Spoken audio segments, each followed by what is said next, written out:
তো hello guys, welcome back to my কৃষি খামার। তা দেখুন, আমি এখন কই মাছের রেণুকে খাবার দেওয়া হচ্ছে। হাঁপায় কই মাছের রেণুকে খাবার দিচ্ছি। এটা আমার সম্পূর্ণ পুকুরেতে রয়েছে।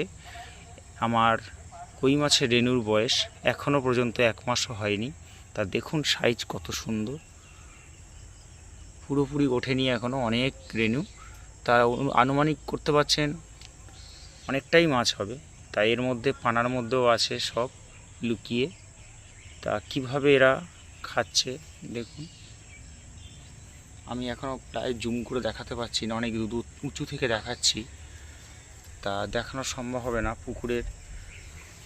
তা আমি ভেবেছিলাম আমার এখানে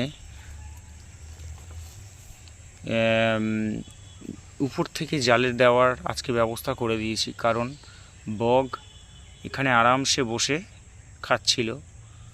তার জন্য আমি এই জালের ব্যবস্থা করে দিয়েছি। দেখুন এই জাল না দিলে কিন্তু খুব সমস্যা।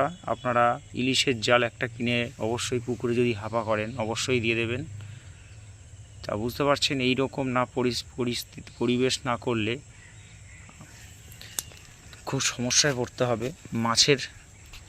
মাছ কিছু দেখতে পাবেন না। তা যাই হোক, খাবার আমি দিচ্ছি দেখুন।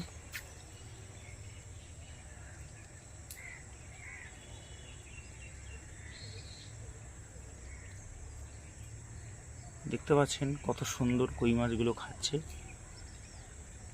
দেখতে দেখতে এদের বয়সও আস্তে আস্তে দিনে দিনে বাড়ছে। অরিজিনাল ভিয়েতনামি কই মাছের চারা। তা যদি বন্ধুদের কারোর কোনো চারার প্রয়োজন হয়, আমি গ্যারান্টি সহকারে আমি চারা দেব। তা আসুন দেখুন, ভালো লাগলে চারা কিনুন বিশ্বাসের সাথে, একবার ট্রাই করে দেখুন। আমি আর এত বড় চ্যালেঞ্জ নিয়ে মাছ দিই, তা যেহেতু আমি তো পেশাদারি ব্যবসায়ী নই, আমি এমনি ঘরোয়া ব্যবসায়ী। তা আপনাদেরকেও দিলে আমিও চাই আপনাদেরও হোক, এবং যদি পারেন আপনারাও চারা তৈরি করে আপনার নিজের চাহিদা মেটান। ঠিক আছে বন্ধুরা, তা আর কথা বাড়াবো না, আর ভিডিও বেশি বড় করব না। আপনাদেরকে দেখানোর জন্য আমি এই ভিডিওটা করা। ঠিক আছে বন্ধুরা, ভালো থাকবেন, সুস্থ থাকবেন।